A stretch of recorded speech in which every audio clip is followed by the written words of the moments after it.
సత్యం, అయ్యగారు కూడా వారం రోజులుగా ఆగారు. దుర్మార్గుడు అయ్యగారితో సవాల్ చేసి ఎక్కడికి వెళ్ళాడు జయకుమార్? అయ్యా కొంచెం ఆగండి, నా ఫ్రెండ్ మాటిచ్చాడంటే తప్పకుండా వస్తాడు. ఎస్టేట్ అమ్మడానికి వెళ్ళాడు కదా, 2 లక్షలు కదా, అన్ని నోట్లు ఉన్నాయి కదా అని ఒక వారంగా లెక్క పెడుతున్నాడా? ఓయ్ ముసలాడా, నోరుంది కదా అని ఎక్కువగా వాక్కో. నోరు మొయ్యండి. ప్రశ్నలు అడిగారుగా, ప్రశ్నలు. సవాల్ చేశాడే నీ ఫ్రెండ్ రమణవయ్యా, ఆవేశంగా మాట్లాడాడే వాడిని రమ్మని చెప్పు. గోకుల్దాస్, ఉరికంబం ఎక్కబోయే ఖైదీ కూడా తన చివరి కోరికను తీరుస్తారు. హంతకులకి అలాంటి అవకాశం ఇచ్చినప్పుడు అమాయకులైన ఈ జనానికి ఒక్క అవకాశం ఇవ్వచ్చుగా. వీళ్ళందరూ ఈ గూడెలో ఉంటున్నారే తప్ప మీ ఇంటిని కొలగొట్టడం లేదుగా. ఎందుకయ్యా అన్యాయం చేస్తావు? నీ స్నేహితుడు నాకు సవాల్ చేయలేదు, నా అంతస్తుకి నా గౌరవానికి సవాల్ చేశాడు. నన్ను కొట్టిన వాడు కూడా నేను వదిలేస్తాను, కానీ నా ఆత్మాభిమానాన్ని దెబ్బతీసిన వాడు ఇక ఈ భూమి మీద ఉండటానికి వీల్లేదు. అయ్యగారు, ఒక వారం పూర్తయి 1 గంట ఎక్కువగా పోతోంది. అవును, రై గుడిసెలు కూల్చేయండి రా. అయ్యో వద్దయ్యా. అయ్యా, నా మాట వినండి. అయ్యా, నా మాట వినండి. వద్దయ్యా. ప్లీజ్. నా మాట వినండి. గోకుల్దాస్, గోకుల్దాస్ ఆగమని చెప్పు. గోకుల్దాస్, జై కుమార్, జై కుమార్. గోకుల్దాస్, నీకు దండం పెడతాను, ఆత్మని చెప్పు. గుమస్తా, నువ్వైనా చెప్పయ్యా. గోకుల్దాస్, గుమస్తా. పోనీవయ్యా, పోనీ.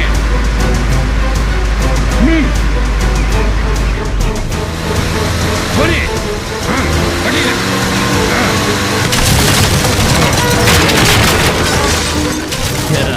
చూసావా అని వెనక్కి, అలాగే పోనీ వెనక్కి. గోకుల్దాస్, నీకు చేతులెత్తి దండం పెడతాను. అడిచా గుడిసెలతో సహా మొత్తం అంతా నేలమట్టం చేస్తున్నారు. బుల్డోజర్ కాదు, ఎలిఫెంటోజర్. వెనకరా, వెళ్ళు వెళ్ళి దాన్ని గుర్తించు. అక్కడే ఆగు. నా కంఠంలో ప్రాణం ఉండగా ఈ గూడెలో ఒక్క గుడిసెను కూడా కోల్చలేము. అలా కోల్చాలనుకుంటే నా శవం మీద నుంచే తీసుకెళ్ళు. సత్యం, మర్యాదగా తప్పుకో. ముందు నన్ను చంపి ఆ తర్వాత వెళ్ళండి. నువ్వు వెళ్ళి అవతలకి. కానీ ఎవరైనా అడ్డొచ్చారో చేస్తారు.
జయకుమార్, ఏంటి ఇదంతా?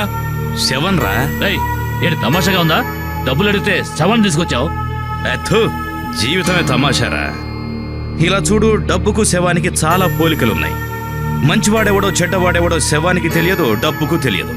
శవాన్ని పూడ్చిపెట్టేది మట్టిలోనే, దొంగ డబ్బును పూడ్చిపెట్టేది మట్టిలోనే. డబ్బు కొట్టడానికి వచ్చావా, డబ్బులు ఇవ్వడానికి వచ్చావా? ఎక్కడ్రా డబ్బు? అలా అడుగు. రే పిల్లలు, అయ్యగారికి విప్పి చూపించండి రా డబ్బు.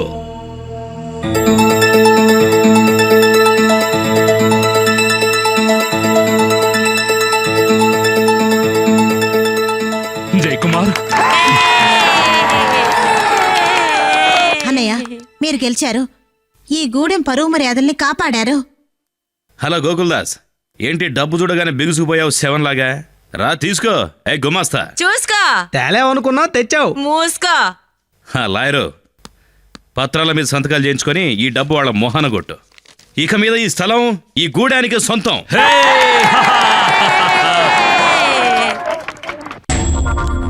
వాళ్ళ దగ్గర డబ్బు ఎక్కడ ఉంటుందిలే అనుకున్నాను. వాళ్లే డబ్బున్న వాళ్ళు అయ్యారు. మైనాన్ని పడేయాలని ప్లాన్. ఇప్పుడు మనమే పడిపోయాం. అయ్యగారు, ఆ గూడెం వాళ్ళకి హర్యానానో పంజాబో తగిలుంటుంది. లాటరీలో ఏదో మొత్తంగా వచ్చేసి ఉంటుంది. మైనా దక్కలేదనే తప్ప మొత్తం మీద మనకి లాభమే కదా. 10,000 పలకని స్థలానికి 2 లక్షలు తీసుకున్నాం కదా. ఆ? తీసుకున్నావా? తీసుకున్నాను.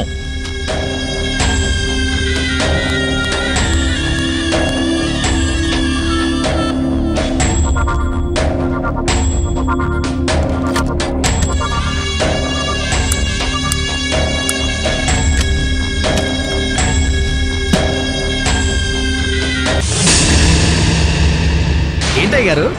2 లక్షలు పెట్టాను కనపడడం లేదురా. అయ్యగారు ఏంటి నన్నోదలో చూస్తున్నారు? అక్కడ చూడండి, ఏదో లెటరు. కుక్క కాటుకి చెప్పు దెబ్బ. చదవరా ఇదేంటో. రే గోకుల్ దాస్, దొంగ డబ్బుకి లెక్కలుండాలరా, లేదా చట్ట ప్రకారం నువ్వు శిక్షార్హుడివి. నిన్ను కాపాడటానికి నీ డబ్బే తీసుకొని నీ స్థలం కొని వాళ్ళకిచ్చాను. లేనోళ్ళ కష్టం తీరింది, నల్ల డబ్బు తెల్ల డబ్బు అయింది. గూడెం వాళ్ళ కష్టాలు తీరిపోయాయి. ఇట్లుని గూడానికి రాజా జయకుమార్. అయ్యగారు ఊరికే చెప్పకూడదు కానీ వాడు చాలా తెలివైన వాడు. నోరు మీద నాకు ఎక్కడో కాలుతోంది. అయ్యగారు వెంటనే పోలీసులకు ఒక రిపోర్ట్ ఇచ్చి. ఫూల్, ఎలా ఇస్తాంరా? లెక్కల్లోకి రాని డబ్బు కదా. ఇలా చూడు, ఇది మామూలు లెటర్ కాదు, మన ప్రెస్టేజ్కి సవాల్.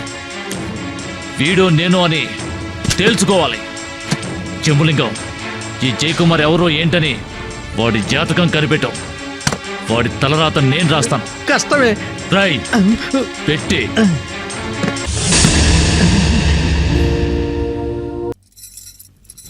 అమ్మా అన్నం తిన్నావా? తిన్నానమ్మా. సరే.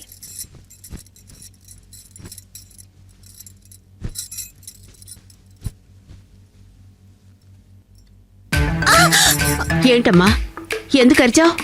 ఆ, పిల్లొకటి ఇంట్లోకి వచ్చేసిందమ్మా. ఆకలి అయి ఉంటుంది, పాల కోసం వచ్చి ఉంటుంది. ఇవ్వమ్మా. ఇచ్చేసానమ్మా, చాలేదట, ఇంకా కావాలట. అయ్యో వదలవే. అలవాటైన పిల్ల అయి ఉంటుంది. లేకపోతే ఎందుకు ఆడుకుంటుంది? నీకు అర్థం కావడం లేదే. నాకా అర్థం కాంతి.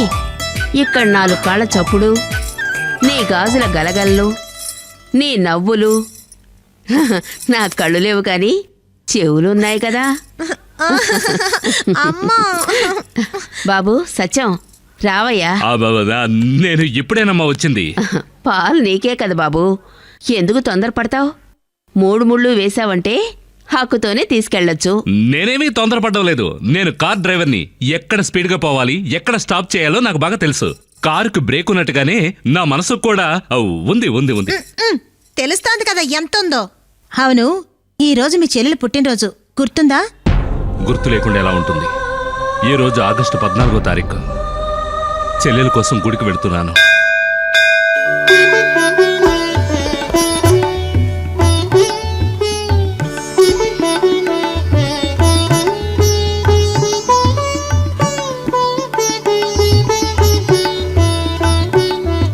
కస్తూరి, నువ్వు కూర్చో. డ్రైవర్,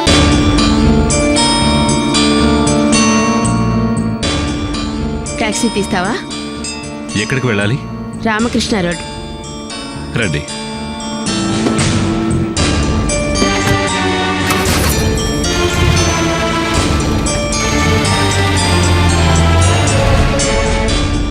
ఈరోజు నేను టాక్సీయే తీయదలుచుకోలేదు.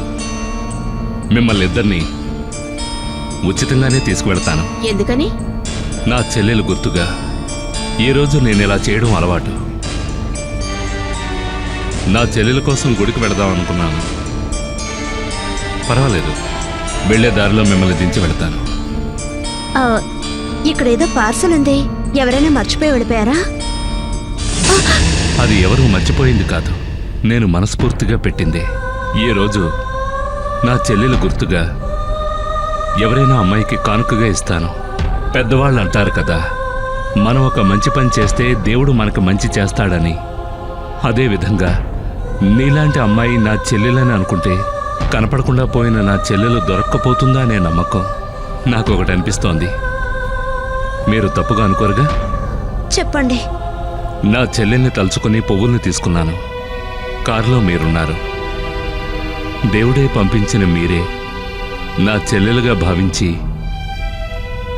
ఈ పువ్వులు తీసుకోవచ్చు కదా?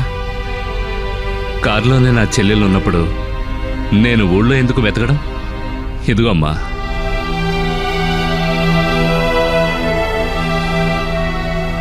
మీ గౌరవానికి ఆ చీర తక్కువైతే నన్ను క్షమించండి. ఇందులో గౌరవం ఏముంది? ఏ అన్న ప్రేమగా ఇస్తున్నారో ఆయన్నే నేను నా అన్నయ్యగా అనుకుంటాను.